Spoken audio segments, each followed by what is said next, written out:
Much of the work of firefighters goes unseen by the public eye. Assistant Chief Jonathan Capps estimated that responding to calls is only 30% of their job, and many of these calls do not actually involve fire, like investigating smells at Food Lion or ensuring elevator safety at a local high school. With this, the key to success in firefighting is preparation, being ready to dash out the door and respond to an emergency at any given moment. But to be fully prepared, you need to learn, understand, train, and practice. The firefighters have around 240 hours of fire-related training each year, emphasizing technical skills, the science of fire, and simulation exercises.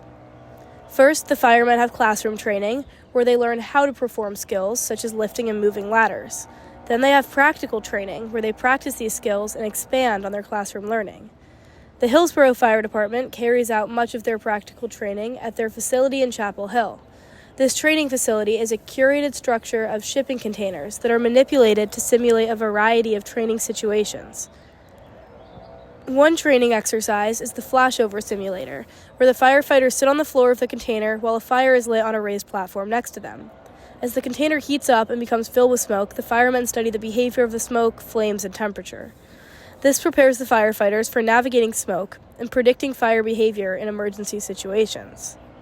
They also learn the effects of ventilation on the fire as doors are opened to introduce oxygen to the system. At the end of this exercise, they open the container and clear out the remaining fire barrels. Following each practice simulation, the firemen debrief the exercise, discussing key takeaways and how it went. Another training is search and rescue, for which the firemen are sent in pairs into the structure and must locate a 165-pound dummy while navigating the flames and the smoke. They continue training these rescue techniques using each other as subjects, such as practicing rope skills used to pull a victim out of a burning building. All of these skills are practiced with a sense of purpose and urgency within the training center.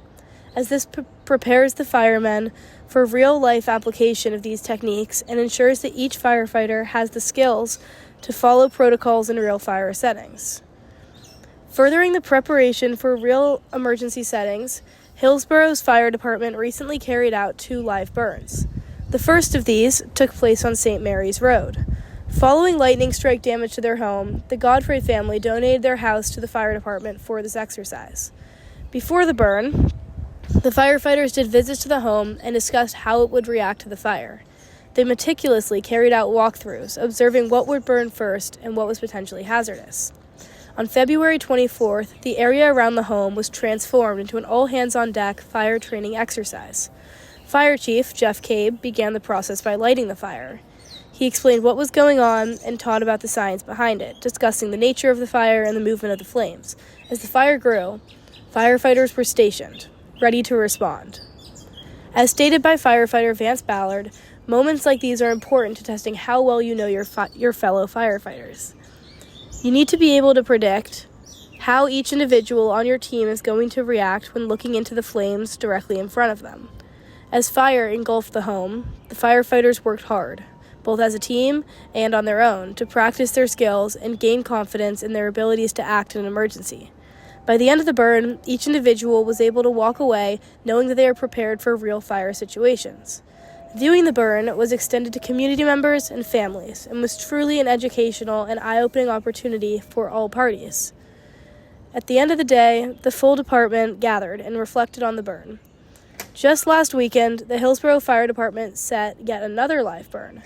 It is important to note that firefighting is unpredictable, as fire is a natural element and it responds differently depending on the conditions. This house was built of wood instead of brick, which made the exercise different than the St. Mary's burn.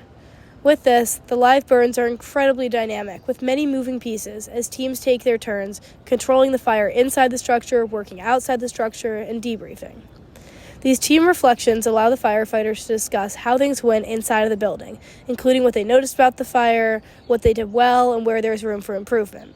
In all of this, there are moments of camaraderie and laughter, and the bonds between the firemen are strengthened. Following exciting days of training like these, life at the department always resumes to the usual casual environment. While on shift, the firefighters spend a full 24 hours living together, inevitably bringing a sense of closeness. They share meals together, along with many jokes, like Carlton noticing a bite-shaped break in a plate and trying to decide who to blame for trying to eat the kitchenware. They share their excitement with each other, even if it is over something as small as Zoe discovering KFC's new fried chicken pizza, or Jackson finding a pencil that says, "Fire safety starts with me." Jokes aside, one of the firefighters explained that on long days, when firefighting can be described as more of a mentally taxing job than a physically taxing job, and the one-day shift feels like years, it is important to know that you have people to rely on who have your back and that you are not alone. And it is this closeness and motivation that keeps the firefighters looking forward to their careers and keeps the Hillsborough Fire Department running.